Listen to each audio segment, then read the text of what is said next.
안녕하세요. 오늘은 치매 진단을 받으신 분들과 가족분들이 가장 많이 하는 질문, 이제 뭘 해야 하나요? 에 대해 알려드리겠습니다. 많은 분들이 치매 확진을 받으면 충격과 걱정 때문에 아무것도 하지 못합니다. 하지만 치매는 진단 이후 3개월 안에 무엇을 하느냐에 따라 앞으로 받을 수 있는 혜택과 돌봄 환경이 크게 달라집니다. 그래서 오늘은 치매 확진 후 반드시 해야 하는 절차를 순서대로 알려드리겠습니다. 이 영상 하나만 보시면 어디에 전화해야 하는지, 어떤 서류를 준비해야 하는지, 어떤 혜택을 받을 수 있는지 한 번에 이해하실 수 있습니다. 1단계, 진단서와 검사 결과 챙기기. 치매 진단을 받으면 가장 먼저 해야 할 일은 진단서를 잘 보관하는 것입니다. 많은 분들이 병원에서 진단만 받고 집에 옵니다. 하지만 이후 모든 혜택 신청의 시작은 치매 진단서입니다. 반드시 챙겨야 할 것: 진단서, 의사소견서, 약 처방 전, 검사 결과지, MRI 또는 CT 결과. 2단계, 치매 안심센터 등록. 이것이 첫 번째 공식 절차입니다. 진단서를 가지고 주소지 관할 치매 안심센터에 방문하세요. 받을 수 있는 서비스는 무료 상담, 인지 프로그램, 보호자 교육, 배회 예방 서비스, 조호물품 지원, 치매 사례 관리입니다. 실제 사례 중 많은 가족들이 치매 안심센터를 모르고 1년 이상 지나서 등록합니다. 그러면 그동안 받을 수 있었던 서비스를 놓치는 경우가 많습니다. 3단계, 장기 요양 등급 신청. 이게 가장 중요합니다. 여기서부터 많은 분들의 부담이 크게 줄어들 수 있습니다. 치매 진단을 받았다고 해서 자동으로 혜택이 나오는 것은 아닙니다. 반드시 장기 요양 등급을 신청해야 합니다. 장기 요양 등급이란 쉽게 말하면 국가가 인정하는 돌봄 필요 수준입니다. 등급에 따라 방문 요양, 주간보호센터, 복지용구, 방문 목욕, 방문 간호 등의 지원을 받을 수 있습니다. 장기 요양 등급 종류. 1등급은 혼자 생활이 거의 불가능한 상태, 식사, 화장실, 이동, 세면, 대부분의 생활에서 도움이 필요합니다. 2등급은 상당한 도움이 필요한 상태, 보호자의 지속적인 도움이 필요합니다. 3등급은 부분적인 도움이 필요한 상태, 혼자 생활은 가능하지만 안전사고 위험이 있거나 지속적인 관리가 필요합니다. 4등급은 초기 중기 치매 환자가 가장 많이 받는 등급, 약 복용 관리, 외출 관리, 일상생활 보조 등이 필요한 경우입니다.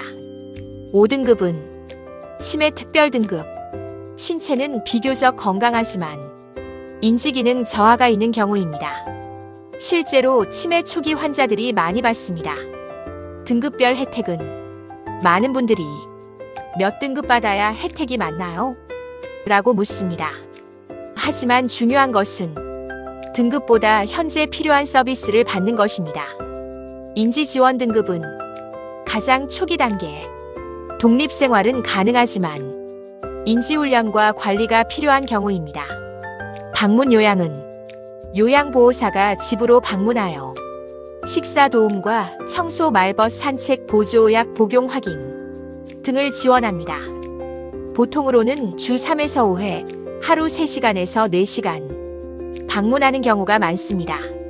주야간보호센터는 흔히 치매센터라고 부르는 곳입니다.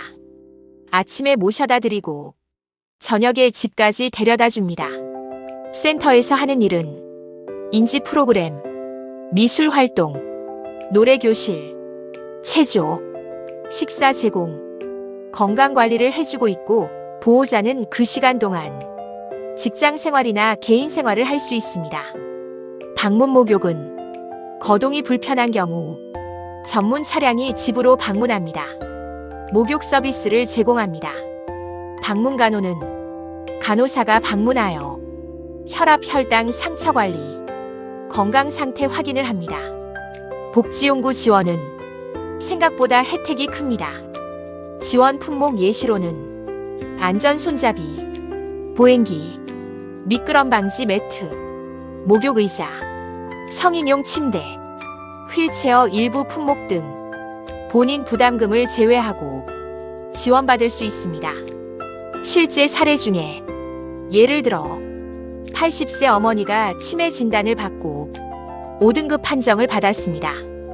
받을 수 있는 서비스는 주야간보호센터 이용, 방문 요양, 인지활동 프로그램, 복지용구 지원, 치매 전문 프로그램이며 보호자는 직장을 다닐 수 있고 어머니는 집에 혼자 계시는 시간을 줄일 수 있습니다. 꼭 알아야 할 팁. 많은 가족들이 우리 부모님은 아직 멀쩡한데요 라고 생각합니다. 그래서 신청을 미룹니다. 하지만 치매는 갑자기 악화될 수 있습니다. 실제로 가장 많이 듣는 후회가 있습니다. 조금 더 빨리 신청할 걸. 등급 심사부터 승인까지 시간이 걸릴 수 있으므로 치매 진단을 받았다면 가급적 빨리 신청하는 것이 좋습니다.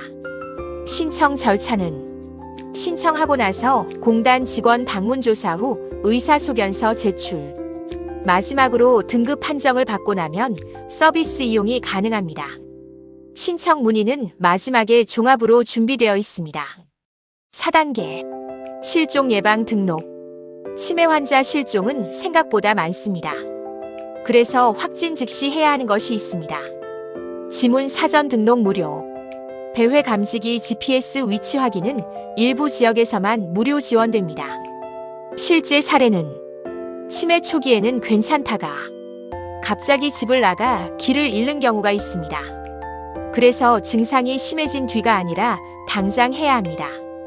5단계 치료비 지원 확인. 치매약은 장기간 복용합니다.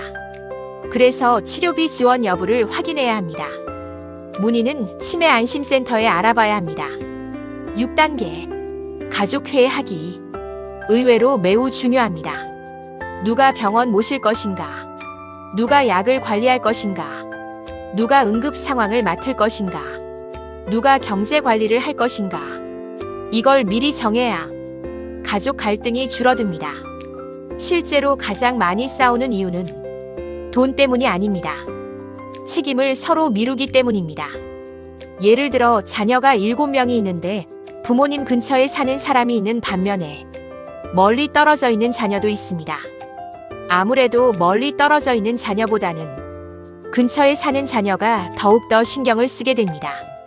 이러한 경우가 결국에는 많이 싸우는 사례입니다. 반드시 모여서 가족 회의를 하고 해결 방안을 찾아야 합니다. 예를 든다면 근처 사는 자녀는 자주 방문하여 환자 케어 담당을 하고 멀리 떨어져 있는 자녀는 지출 부담 담당 등을 말합니다. 7단계 지금 바로 영상과 사진 남기기. 많은 가족들이 나중에 후회합니다. 사진을 더 찍어둘 걸, 영상으로 남길 걸, 목소리를 녹음해둘 걸. 지금은 당연한 순간처럼 보입니다. 하지만 몇 년 뒤에는 가장 소중한 추억이 됩니다. 꼭 저장해야 하는 전화번호. 치매 상담 콜센터 국번 없이 1899-9988. 국민건강보험공단 국번 없이 1577-1000번. 보건복지상담센터 국번 없이 129번. 실종신고는 국번 없이 112번. 치매 확진은 끝이 아닙니다. 오히려 준비를 시작해야 하는 시점입니다.